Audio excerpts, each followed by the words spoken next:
heavy heart that I'm making this particular video as my dear friend and mentor, Paul Bryan, passed this past Tuesday.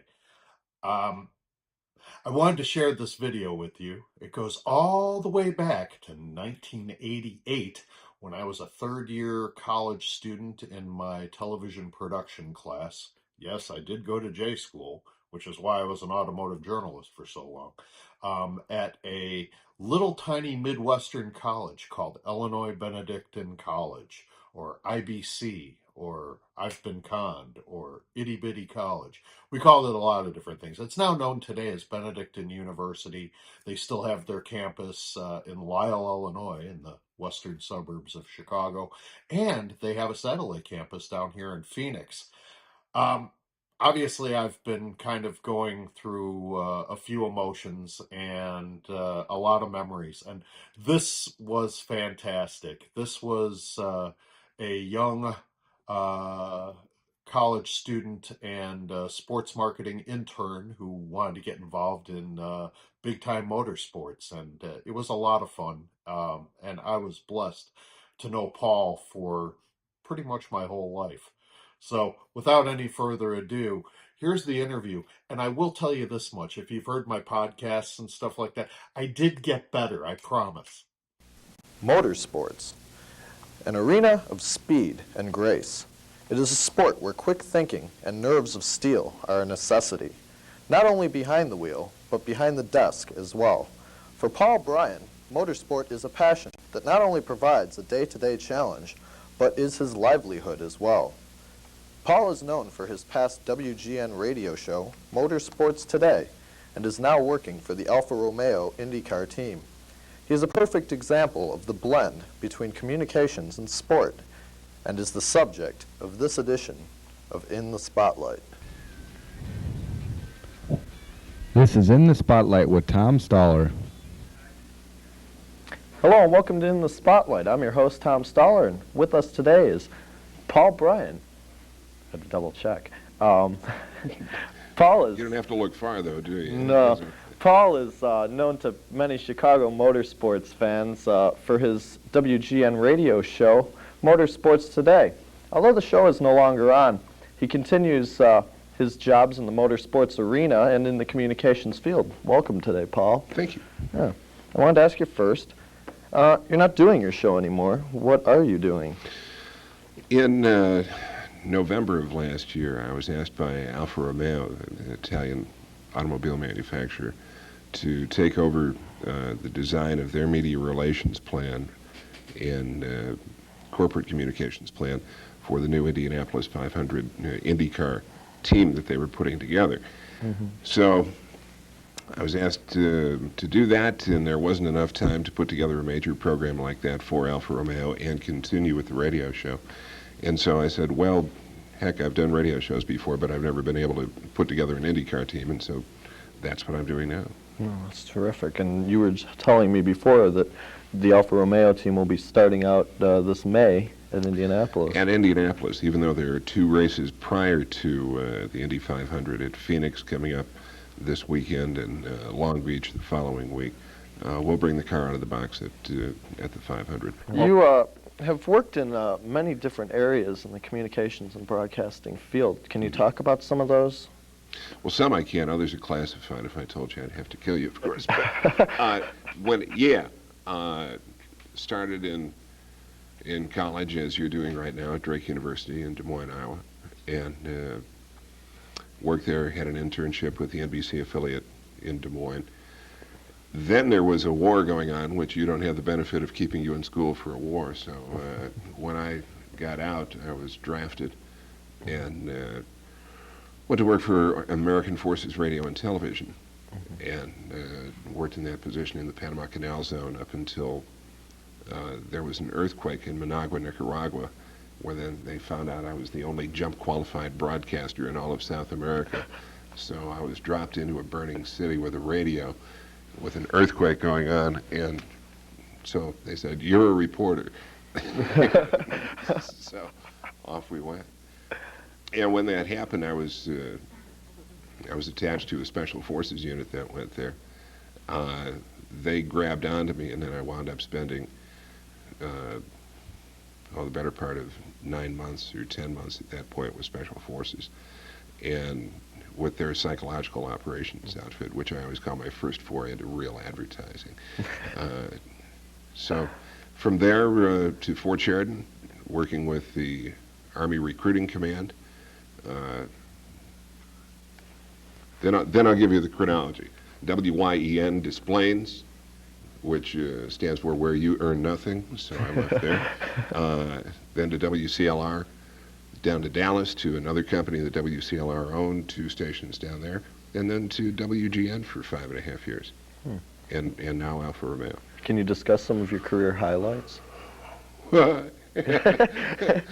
sure. Yeah. And we can do, what are we going to do for the next 4 minutes? Career highlights. Yeah, I've got 2 Clios hanging on the wall, which I'm very proud of, from the advertising industry. It's the highest honor that the advertising industry bestows. It's the Emmy of that class, and I've got 2 of those, and I'm very proud of them. I think maybe the most fun I ever had announcing was introducing Ronald Reagan at the 1984 Republican Convention. I was the announcer. Wow. And that was just kind of a kick. Other things that I've really enjoyed doing, I enjoyed telling off Jimmy Carter at WGN. He was in to do an interview with Milt Rosenberg, who was on right after I was with Extension 720. And I said, I'm never going to have the opportunity again to talk to former President Jimmy Carter and tell him how I really felt. So I walked into the studio and told him. And it infuriated On the air? No, it was just before they started, which was even better. But yeah, I mean, those are some of the things that really stick out in my mind. Okay. We'll be back after some news and sports to discuss Paul's favorite PR department, which would be Steve Dahl and Gary Meyer. Oh, we are? Oh yeah. We'll be back soon.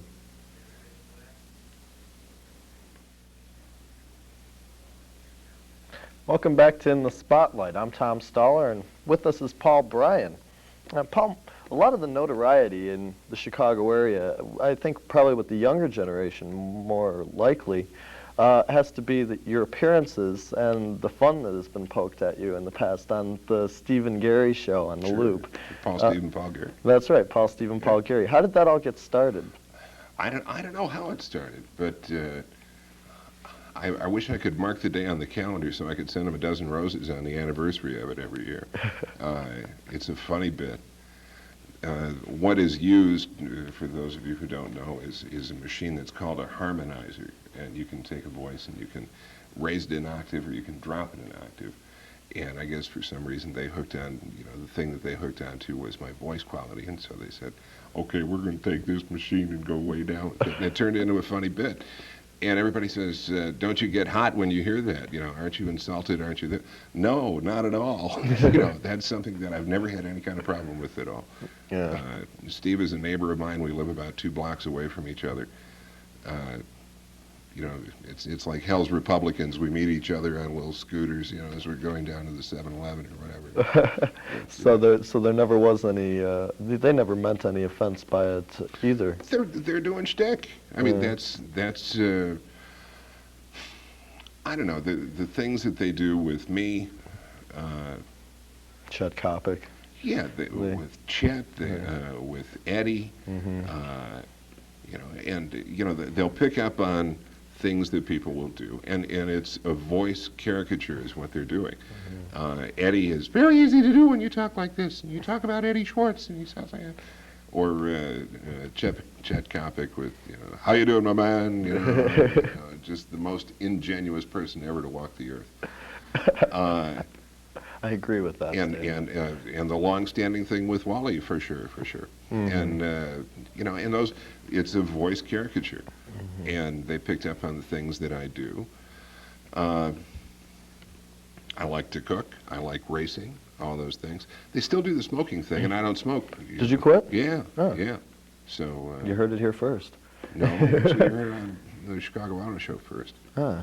Okay. So, Well, last summer, you were the voice of Elkhart Lakes Road America, which is a 4-mile sports car track about 60 miles north of Milwaukee in Elkhart Lake, Wisconsin. It was there that you and IMSA announcer Bill Bowser did some very colorful announcing. Paul, who are some of your other favorite associates?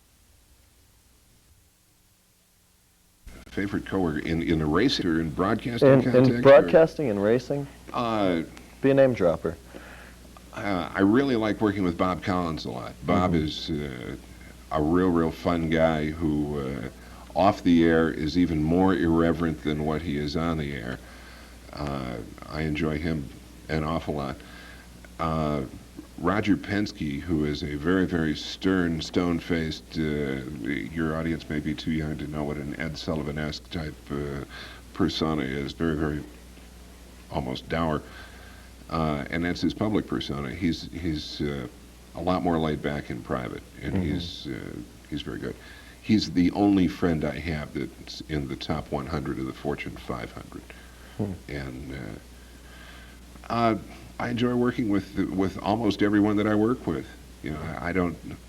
Now you could ask me about some people that I don't enjoy working with, and we could really start some things here. But I don't know how. You know, a lot of the color I remember was you bouncing back and forth with Bill Bowser. I was wondering if there were any other there we were people sitting there, two that you round enjoy. mounds of sound, you know, Sure. just talking about this and that and this and that, and making up stories and telling the truth every now and then. But it made an interesting weekend of talking about the race, at least. You know, when you hang around racing as long as I've been involved, heck, I've been going to Road America for better than 25 years now. There are an awful lot of stories that you pick up on and an awful lot of people that you meet. And to be able to draw on those experiences and kind of regurgitate them over the period of a weekend, it's no different from anything that you do on the radio or on television. You draw on all of the different experiences that you've had throughout your life, and kind of roll them up into a ball, and then you just kind of belch them out at will or as they're needed. Okay. And that's Okay. Well, what I'd like to ask you one last question. That would be, you take someone like me, a communication student who's going to be just getting started out in the field, looking at possibly anything. What kind of advice would you have for a person? have you like had that? your lobotomy yet? No, not yet. You'll need one to work in this business. It's tough to say, but boy, I'll tell you, study your communications things, yes. Study political science, study history, study English, study foreign relations. Broadcasting is no different from any other form of business. And I think that in order to really be successful in the coming years, just as doctors have gone from being general practitioners to being specialists, you see specialization within broadcasting, and I think that that's one thing that everybody's really going to have to concentrate on. Pick one that you like, really go for it, concentrate on it, and go from there. Okay, great. Well, that's all the time we have for In the Spotlight this week. We'd like to thank our guest, Paul Bryan, for joining us. Thank you. And you for watching. Take care.